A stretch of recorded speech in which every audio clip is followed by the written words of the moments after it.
Hello friends, എല്ലാവർക്കും Android Malayali എന്ന YouTube ചാനലിലേക്ക് സ്വാഗതം. ഈ വീഡിയോയിൽ ഞാൻ നിങ്ങൾക്ക് പറഞ്ഞുതരാൻ പോകുന്നത് നമ്മുടെ ഫോണ് ഫോർമാറ്റ് ചെയ്യുന്നതിന് മുമ്പ് ശ്രദ്ധിക്കേണ്ട കാര്യങ്ങളാണ്. അതായത് ഫാക്ടറി റീസെറ്റ് ചെയ്യുന്നതിന് മുമ്പ് ശ്രദ്ധിക്കേണ്ട കാര്യങ്ങളാണ്. നമ്മൾ അധികം പേരും ചില സമയത്ത് സത്യം പറഞ്ഞു കഴിഞ്ഞാൽ ഒരു വർഷത്തിലൊരിക്കലെങ്കിലും ഇങ്ങനെ ഫോൺ റീസെറ്റ് ചെയ്യുന്നത് നല്ലതാണ്. കാരണം ഒരുപാട് നമ്മൾക്ക് നോർമലി ഡിലീറ്റ് ആക്കാൻ കഴിയാത്ത പല ടെമ്പററി ഫയലും കാര്യങ്ങളൊക്കെ നമ്മൾ ഫോൺ റീസെറ്റ് ചെയ്യുന്നതിലൂടെ അല്ലെങ്കിൽ ഫോർമാറ്റ് ചെയ്യുന്നതിലൂടെ നമ്മൾക്ക് എന്ത് ചെയ്യാൻ വേണ്ടി പറ്റും, കളയാൻ വേണ്ടി പറ്റും. അപ്പോൾ ഇത്തരത്തിൽ ഫോണ് റീസെറ്റ് ചെയ്ത് കഴിഞ്ഞാൽ കുറച്ച് കാലത്തേക്ക് ഫോണൊന്ന് സ്പീഡപ്പ് ആവും, കുറച്ചുകൂടി ബെറ്ററാണ്. അതുപോലെ തന്നെ ഒരു വർഷത്തിൽ ഒരിക്കലെങ്കിലും ചെയ്യുന്നത് നന്നായിരിക്കും ഇങ്ങനെ ചെയ്യുന്നത് ചെറിയ സ്റ്റോറേജുള്ള ഫോണുകളിൽ. അതുപോലെ തന്നെ പക്ഷേങ്കിൽ ഇങ്ങനെ ചെയ്യുമ്പോൾ ശ്രദ്ധിക്കേണ്ട കാര്യം എന്ന് വെച്ച് കഴിഞ്ഞാൽ നമ്മളെ ഗൂഗിൾ അക്കൗണ്ട്സ് നമ്മൾക്കറിയാം, നമ്മളെ ആൻഡ്രോയിഡ് ഫോണിൽ നിർബന്ധമാണ് ഗൂഗിൾ അക്കൗണ്ട്. നമ്മൾക്ക് ഒരു അക്കൗണ്ടെങ്കിൽ ആഡ് ചെയ്താൽ മാത്രമേ പ്ലേ സ്റ്റോർ പോലുള്ള സംഭവങ്ങൾക്ക് ഉപയോഗിക്കാൻ വേണ്ടി പറ്റും.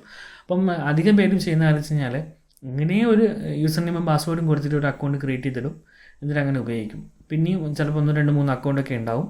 ഓക്കെ, ഇത്തരത്തിൽ നമ്മൾ ഫോർമാറ്റ് ചെയ്യുമ്പോൾ വളരെയധികം ശ്രദ്ധിക്കേണ്ട കാര്യം എന്ന് വെച്ച് കഴിഞ്ഞാൽ നിങ്ങൾ സെറ്റിങ്സിൽ പോയിട്ട് അതിൽ അക്കൗണ്ട്സ് എടുത്ത് അതിൽ പിന്നെ കാണിക്കും ഗൂഗിൾ എടുക്കുക, അതിൽ ഗൂഗിളിൽ നമ്മൾ ആഡ് ചെയ്ത അക്കൗണ്ട്സൊക്കെ കാണിക്കും. അവിടെ നമ്മൾക്ക് പാസ്വേഡ് അറിയില്ലെങ്കിൽ പോലും നമ്മളിപ്പം ആദ്യം ഒരു ഇമെയിൽ അഡ്രസ്സ് ക്രിയേറ്റ് ചെയ്ത് അതിനെ ഉപയോഗിച്ചുകൊണ്ട് പിന്നെ നമ്മൾ ഫോർമാറ്റ് ചെയ്യാൻ പോവാണ്. അപ്പോൾ ആ സമയങ്ങളിൽ നമുക്കിതിൻ്റെ പാസ്വേഡ് അറിയില്ല. അപ്പോൾ നമ്മൾ എന്ത് ചെയ്യണം, നമ്മൾക്ക് പാസ്വേഡ് അറിഞ്ഞിട്ടില്ലെങ്കിലും ഈ സെറ്റിങ്സിൽ പോയി അതിൽ അക്കൗണ്ട്സ് എടുത്ത് അതിൽ ഗൂഗിൾ എടുത്തു കഴിഞ്ഞാൽ നമുക്ക് ലിസ്റ്റ് കാണാം. അത് ക്ലിക്ക് ചെയ്ത് കഴിഞ്ഞാൽ താഴെ റിമൂവ് അക്കൗണ്ട് അല്ലെങ്കിൽ ഡിലീറ്റ് അക്കൗണ്ട് എന്നൊരു ഓപ്ഷൻ കാണാം. അവിടെ നമുക്ക് ഡിലീറ്റ് ചെയ്ത് കളയാൻ വേണ്ടി സാധിക്കും. ഇങ്ങനെ ഡിലീറ്റ് ചെയ്യാൻ വേണ്ടിയിട്ട് ആ പർട്ടിക്കുലർ അക്കൗണ്ടിൻ്റെ പാസ്വേഡ് നമുക്കറിയണം എന്നൊന്നും നിർബന്ധമൊന്നുമില്ല. അപ്പോൾ ഇങ്ങനെ നമുക്ക് ഡിലീറ്റ് ചെയ്യാൻ പറ്റും. ഇതെങ്ങനെ സംഭവിക്കുന്നത് വെച്ച് കഴിഞ്ഞാൽ ചില സമയത്ത് നമ്മളെ സെക്കൻഡ് ഹാൻഡ് ഫോണൊക്കെ ആർക്കെങ്കിലും വിൽക്കാൻ ശ്രമിക്കുമ്പോൾ ഡാറ്റസൊക്കെ എടുത്തിട്ട് ഡയറക്റ്റ് അങ്ങ് എന്താ പറയുക ഇങ്ങനെ ഫോർമാറ്റ് ഓപ്ഷൻ കൊടുക്കും. അപ്പോൾ അങ്ങനെ കൊടുക്കുമ്പോൾ ചില സമയങ്ങളിൽ ഇത്തരത്തിൽ അക്കൗണ്ട് റിമൂവ് ചെയ്തിട്ടില്ല എങ്കിൽ രണ്ടാമത് റീസ്റ്റാർട്ടായിട്ട് വരുന്ന സമയത്ത് അതിലെന്ത് ചെയ്യും, ഇങ്ങനെ ചോദിക്കും, എൻ്റർ യുവർ ഇമെയിൽ അഡ്രസ്സും പാസ്വേഡും ചോദിക്കും. അതുപോലെ തന്നെ ഇതേ സംഭവം വരുന്ന മറ്റൊരു സംഗതി എന്താ വെച്ച് കഴിഞ്ഞാൽ നമ്മൾ കൃത്യമായിട്ട് ഒരു ഇമെയിലും പാസ്വേഡും എല്ലാം ഉപയോഗിക്കുന്നത് വിചാരിച്ചോ, അധികം പേർക്കും ഫോണിൻ്റെ സെക്യൂരിറ്റി വളരെ ഇമ്പോർട്ടൻ്റ് കാര്യമാണ്. അധിക പേരും പാറ്റേണൊക്കെ ഇങ്ങനെ പലതരത്തിൽ മാറ്റി കളിക്കുന്ന ആൾക്കാർ. ഇപ്പം വീട്ടിൽ കുറച്ച് ആൾക്കാർ ഇപ്പം അനിയനും ഏട്ടനൊക്കെ ഉണ്ടെങ്കിൽ അല്ലെങ്കിൽ ചേച്ചിമാരൊക്കെ ഉണ്ടെങ്കിൽ കുറേ ആൾക്കാരുണ്ടെന്ന് വെച്ചാൽ സിബ്ലിങ്സ് ആയിട്ടുള്ള. അപ്പോൾ നമ്മൾ ഇങ്ങനെ പാസ്വേഡ് മാറ്റിക്കൊണ്ടിരിക്കും.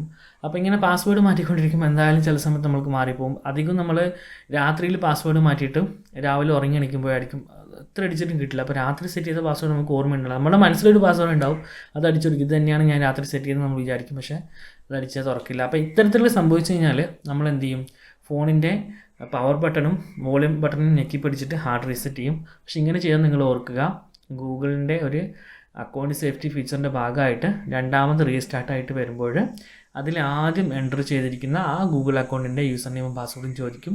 അതറിയില്ലെങ്കിൽ നമ്മൾക്ക് ഒരിക്കലും ഈ ഫോൺ അൺലോക്ക് ചെയ്യാൻ പറ്റില്ല. പിന്നെ അൺലോക്ക് ചെയ്യാൻ പറ്റും എങ്ങനെയാണെന്ന് വെച്ച് കഴിഞ്ഞാൽ കടകളിൽ കൊണ്ടു കൊടുത്തിട്ട് ഫ്ലാഷ് ചെയ്തിട്ട് വീണ്ടും ആ ഒരു സോഫ്റ്റ്വെയർ ഇൻസ്റ്റാൾ ചെയ്യേണ്ടി വരും. അതിന് പൈസയാവും. 250 മുതൽ 500, 600 വരെ വാങ്ങുന്ന ആൾക്കാരുണ്ട്. അതിപ്പം ഓരോ കടക്കാർ ഓരോ രീതിയിൽ വാങ്ങും. അപ്പം ശ്രദ്ധിക്കുക, ഇങ്ങനെ ചെയ്യുമ്പോൾ നമ്മൾക്ക് അധികം പറ്റുന്നൊരു പണിയാണ്. അപ്പം നിങ്ങൾ ഇങ്ങനെ പാസ്വേഡോ അല്ലെങ്കിൽ പാറ്റേണോ ലോക്ക് ആയതിനു ശേഷം അല്ലാതെ സെറ്റിങ്സിൽ പോയിട്ട് അവിടുന്ന് നിങ്ങൾ ഫാക്ടറി റീസെറ്റ് എടുക്കുകയാണെങ്കിൽ നിർബന്ധമായിട്ട് നിങ്ങൾ എന്ത് ചെയ്യണം, അക്കൗണ്ട്സിൽ പോയിട്ട് ഈ പറയുന്ന രീതിയിൽ ഗൂഗിൾ അക്കൗണ്ട്സ് എല്ലാം റിമൂവ് ചെയ്തതിന് ശേഷം നിങ്ങൾ ചെയ്യാം. ഇത് സേഫാണ്. ചില സമയങ്ങളിൽ ഇങ്ങനെ ചെയ്തിട്ടില്ലെങ്കിലും ചിലപ്പോൾ എനിക്ക് ഉറപ്പില്ല, എന്നിരുന്നാലും ചില സമയം നമ്മൾ സെറ്റിങ്സിൽ പോയിട്ട് ഇതേപോലെ ഫാക്ടറി കൊടുത്തു കഴിഞ്ഞാൽ ഒരു പക്ഷേ ചോദിക്കില്ലായിരിക്കാം. പക്ഷേ എന്നാലും ഏറ്റവും നല്ലത് ഈ ഗൂഗിൾ അക്കൗണ്ട്സ് ഓരോന്നും നമ്മൾ തന്നെ മാനുവലായിട്ട് റിമൂവ് ചെയ്തിട്ട് ഫാക്ടറി റീസെറ്റ് ചെയ്യുന്ന ഏറ്റവും നല്ലത്. അല്ലെങ്കിൽ ചിലപ്പോൾ ഇതേപോലെ പണി കിട്ടും. ഇതിന് FRP ബൈപ്പാസ് എന്നാണ് പറയുക. ഇത്തരത്തിൽ നമ്മൾ ഫോൺ റീസെറ്റ് ചെയ്തതിന് ശേഷം ഓണാക്കുമ്പോൾ പഴയ യൂസർ നെയിമും പാസ്വേഡും ചോദിച്ച് ആ ഒരു സംഭവത്തിനെ ബൈപ്പാസ് ചെയ്യുന്നതിന് വേണ്ടി FRP ബൈപ്പാസ് എന്നാണ് പറയുക. യൂട്യൂബിലൊക്കെ വീഡിയോസ് ഉണ്ട്. കുറച്ചുകൂടി ടെക്നിക്കലി അറിയുന്ന ആൾക്കാർക്ക് അത് അവിടെ നിന്ന് തന്നെ ചെയ്യാം. നേരെ മറിച്ച് നിങ്ങൾക്ക് ഒറ്റ അക്കൗണ്ട് മാത്രമേ ഉള്ളൂ, നിങ്ങൾ കൃത്യമായിട്ട് ആ അക്കൗണ്ട് തന്നെ ഉപയോഗിക്കുന്നെങ്കിൽ ടെൻഷൻ അടിക്കേണ്ട ആവശ്യമില്ല. ഇപ്പം പാസ്വേഡ് ലോക്കായെന്ന് വിചാരിച്ചോ, നിങ്ങൾ ഫോർമാറ്റ് ചെയ്യുന്ന സമയത്ത് നിങ്ങൾ പാസ്വേഡ് ലോക്കായി, നിങ്ങൾ ഈ ബട്ടൺ ഞെക്കി പിടിച്ച് ഫോർമാറ്റ് ചെയ്തു, അത് നിങ്ങൾക്കറിയാമല്ലോ, ഒരുപാട് വീഡിയോസ് ഉണ്ട് യൂട്യൂബിൽ, അത് നോക്കിയാൽ മനസ്സിലാവും. അപ്പോൾ ഇത്തരത്തിൽ നമ്മൾ ഫോൺ ഫോർമാറ്റ് ചെയ്യുമ്പോൾ, അതായത് ഈ ബട്ടൺ ഞെക്കി പിടിച്ചിട്ട് ഫോർമാറ്റ് ചെയ്യുന്ന സമയത്ത് നമ്മൾക്ക് കൃത്യമായിട്ട് ഈ പറഞ്ഞിരിക്കുന്ന അക്കൗണ്ടിൻ്റെ ഡീറ്റെയിൽസ് അറിയില്ലെങ്കിൽ നിങ്ങൾ ബൈപ്പാസ് ചെയ്യേണ്ടി വരും. പേടിക്കേണ്ട ആവശ്യമൊന്നുമില്ല. പിന്നെ ഒരു കാര്യമുണ്ട്, ഈ ബൈപ്പാസ് ചെയ്യുമ്പോൾ നിങ്ങൾക്ക് ഒരിക്കലും നിങ്ങളുടെ ഡാറ്റ തിരിച്ച് കിട്ടില്ല. എല്ലാ ഡാറ്റയും ഡിലീറ്റ് ആയി പോകും. ഈ ഡാറ്റ ഡിലീറ്റ് ആവാതെ ഇത് സെക്യൂർ ചെയ്തെടുക്കുക എന്നുള്ള വളരെ വിഷമം പിടിച്ചൊരു പണിയാണ്. നോർമലി ഒരു 95% നിങ്ങൾക്ക് അത് നമ്മളെ എന്താ പറയുക ലോക്കലായിട്ടുള്ള ആൾക്കാർക്ക് ചെയ്തു തരാൻ പറ്റാത്തൊരു കാര്യമാണ് ഈ ഡാറ്റ പോവാതെ അത് റിക്കവർ ചെയ്യുക എന്നുള്ളത്. ഓക്കെ, അപ്പോൾ എല്ലാവരും ശ്രദ്ധിക്കുക. 2 കാര്യങ്ങളാണ്. നിങ്ങൾ ഇങ്ങനെ ബട്ടൺ ഞെക്കി പിടിച്ചിട്ട് ഫോർമാറ്റ് ചെയ്യുമ്പോൾ ഓർക്കുക, ഇങ്ങനെ ചെയ്ത് കഴിഞ്ഞാൽ നിങ്ങൾക്ക് യൂസർ നെയിം പാസ്വേഡ് ഇല്ലാതെ നോർമലി ലോഗിൻ ചെയ്യാൻ വേണ്ടി പറ്റില്ല, ബൈപ്പാസ് ചെയ്യേണ്ടി വരും.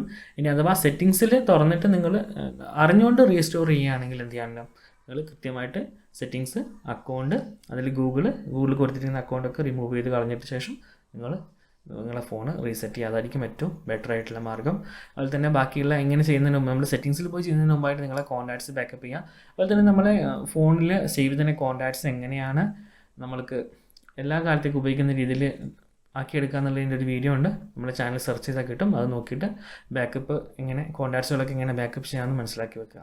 ഓക്കെ, അപ്പോൾ എല്ലാവർക്കും വീഡിയോ ഇഷ്ടമായി ലൈക്ക് ചെയ്യുക. നിങ്ങളുടെ നിർദ്ദേശങ്ങളും അഭിപ്രായങ്ങളും താഴെ കമൻറ്റ് ബോക്സിൽ രേഖപ്പെടുത്തുക. അപ്പോൾ മറ്റൊരു വീഡിയോയിൽ കണ്ടുമുട്ടും വരെ എൻ്റെ എല്ലാ കൂട്ടുകാർക്കും നന്ദി, നമസ്കാരം.